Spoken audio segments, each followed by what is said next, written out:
Hello मित्रों, आज मैं पुनः आप लोगों के बीच में एक नई वीडियो के साथ फिर प्रस्तुत हो रहा हूं। और आज आपको जो मैं क्वेश्चन इतिहास के बताने जा रहा हूं, वास्तव में ये क्वेश्चन आपके लिए बहुत लाभदायक सिद्ध होंगे। और हम देख रहे हैं कि विगत वर्ष में इतिहास के लोग बहुत प्रश्न गलत कर रहे हैं, तो उन प्रश्नों को कैसे सही किया जाए, बस मेरे साथ जुड़े रहिए। आज मैं आपको कुछ ऐसे क्वेश्चन लाए हैं जो ये बौद्ध धर्म से संबंधित क्वेश्चन है और यहाँ से लोगों की गलतियां ज्यादा हो रही हैं। तो यहाँ से हम लोग टॉपिक वाइज चल रहे हैं। जैसे कि ये क्वेश्चन पूछा गया है कि प्रारंभिक बौद्ध साहित्य वर्तमान का उल्लेख किस नाम से हुआ है। प्रारंभिक बौद्ध साहित्य में वर्तमान का उल्लेख किस नाम से हुआ है, तो तुरंत हम क्या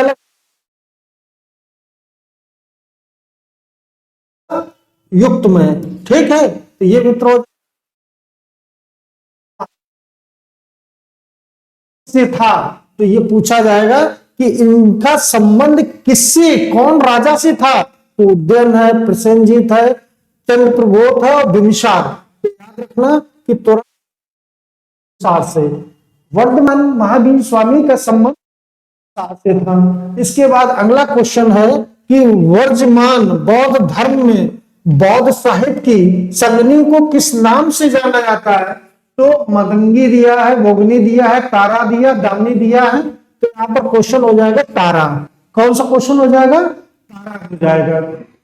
अगला क्वेश्चन, 16 महाजनपद का उल्लेख किस जैन साहित्य में हुआ है। 16 महाजनपद का उल्लेख किस जैन साहित्य में हुआ है। तो जैन साहित्य अगर पूछा जाए तो भगवती सूत्र होगा।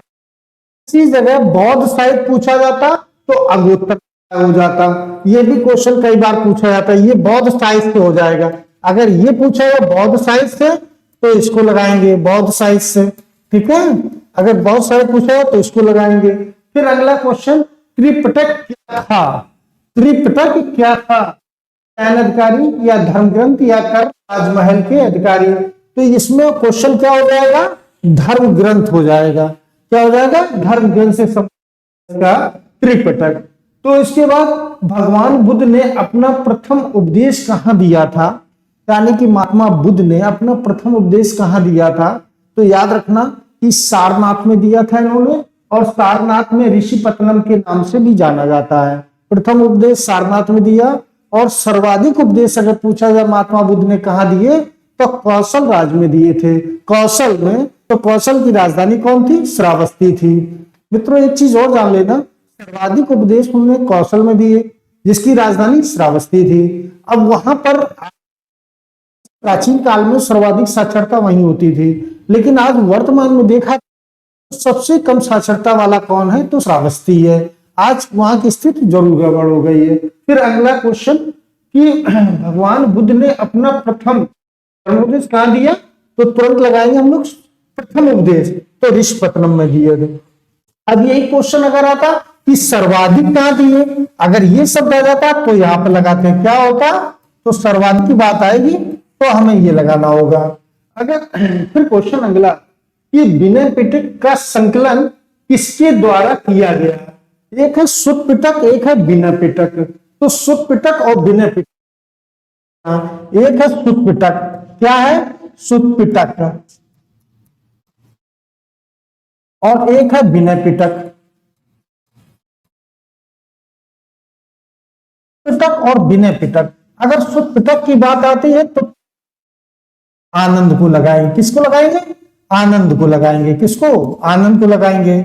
अगर यही चीज आ जाए विनय पिटक के तो हम उपाली को लगाएंगे। किसको लगाएंगे? उपाली को। तो ये दोनों पूछे जाते, और दोनों ये याद रखना महात्मा बुद्ध के बहुत प्रिय शिष्य थे। आनंद के ही कहने पर महात्मा बुद्ध ने सबसे पहले महिलाओं को यानी कि बौद्ध धर्म में प्रवेश दिया था। बौद्ध धर्म में प्रवेश किसके कहने पे? तो आनंद के कहने पे। तो एक चीज ये याद रखना, बहुत क्वेश्चन पूछा जाता है। फिर विनय पिटक का संकलन किसके द्वारा किया गया? हाँ ये क्वेश्चन याद रखना, किसके द्वारा? विनय पिटक। तो पाली लगाएंगे। अगला क्वेश्चन, अगला क्वेश्चन,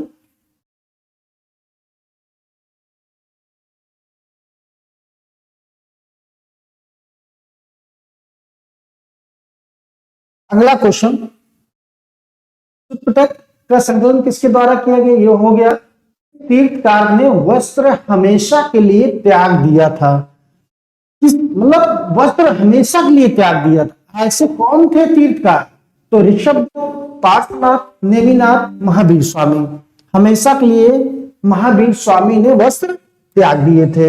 ये क्वेश्चन आपका राइट क्वेश्चन होगा। हमेशा के लिए उन्होंने वस्त्र त्याग दिए थे। और एक चीज और जान लेना कि महावीर स्वामी ने 30 वर्ष की अवस्था में घर छोड़ दिया था। और महात्मा बुद्ध का अगर पूछा जाए तो वर्ष की अवस्था में घर छोड़ा था। ठीक है। फिर इसके बाद अगला क्वेश्चन आता है कि वस्त जनपद की राजधानी कहां पर थी? तो जनपद की राजधानी कहां थी? तो कौशाम्बी थी। कौन कौन दिया है? विराटनगर, शक्तिमती, कौशाम्बी दिया। तो इसकी राजधानी कौन थी? कौशाम्बी थी। मित्रों, यहाँ का एक राजा था, बहुत शक्तिशाली राजा था, उसका नाम क्या था? उदयन। उदयन, उदयन नहीं, उदयन। और ये उदयन जो है यहाँ का राजा था। और एक उदयन अगर पूछा जाए तो उदयन किस वंश का था? ये हर्यक वंश का शासक था। ठीक है, हर्यक वंश का शासक था जिसने पाटलिपुत्र सर्वप्रथम राजधानी बनाई थी। तो ये भी कई बार क्वेश्चन पूछा गया है। तो अब ये जो कौशाम्बी है, इलाहाबाद के यहां से करीब 40-45 किलोमीटर दूर कौशाम्बी है। और कौशाम्बी का जो राजा उदयन था, इनका विवाह जो है किससे हुआ था? राजा प्रबोध की पुत्री वासुदत्ता से हुआ था। किससे हुआ था? वासुदत्ता से हुआ था। ये कई बार क्वेश्चन पूछा जाता है। ठीक है। फिर अगला क्वेश्चन, जैन धर्म ग्रंथ का संकलन कहां पर हुआ है?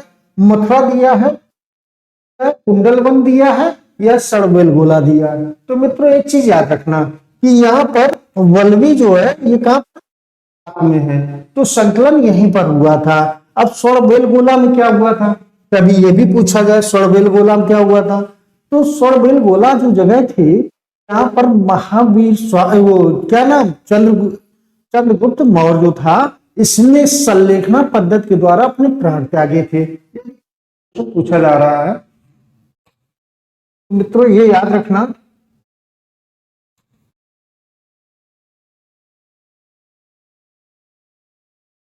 फिर अगला क्वेश्चन है कि भगवत धर्म के प्रवर्तक श्री कृष्ण के गुरु कौन थे? श्री कृष्ण के गुरु कौन थे? ये कई बार क्वेश्चन पूछा भी गया है कि श्री कृष्ण के गुरु कौन थे। तो श्री कृष्ण के गुरु कौन थे? कई बार पूछा भी गया ये क्वेश्चन। वासुदेव, संकर्षण है या प्रद्युम्न है? तो याद रखना, घोर अंग्रीस जो थे ये इनके शिष्य थे। कौन थे? घोर अंग्रीस। तो इनके जो गुरु थे घोर अंग्रीस थे। ये चीज याद रखना। कौन थे? तो जैन धर्म तीर्थकारों की संख्या कितनी थी?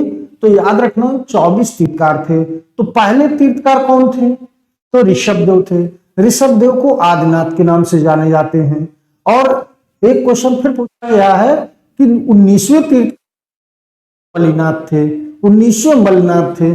और ये अरस्त नेमी वाला पूछा जाता है। ये भी याद रखना कि अरस्त नेमी कौन से तीर्थकार? तो 22वें तीर्थकार थे। फिर 23वें तीर्थकार कौन थे? तो पार्श्वनाथ थे।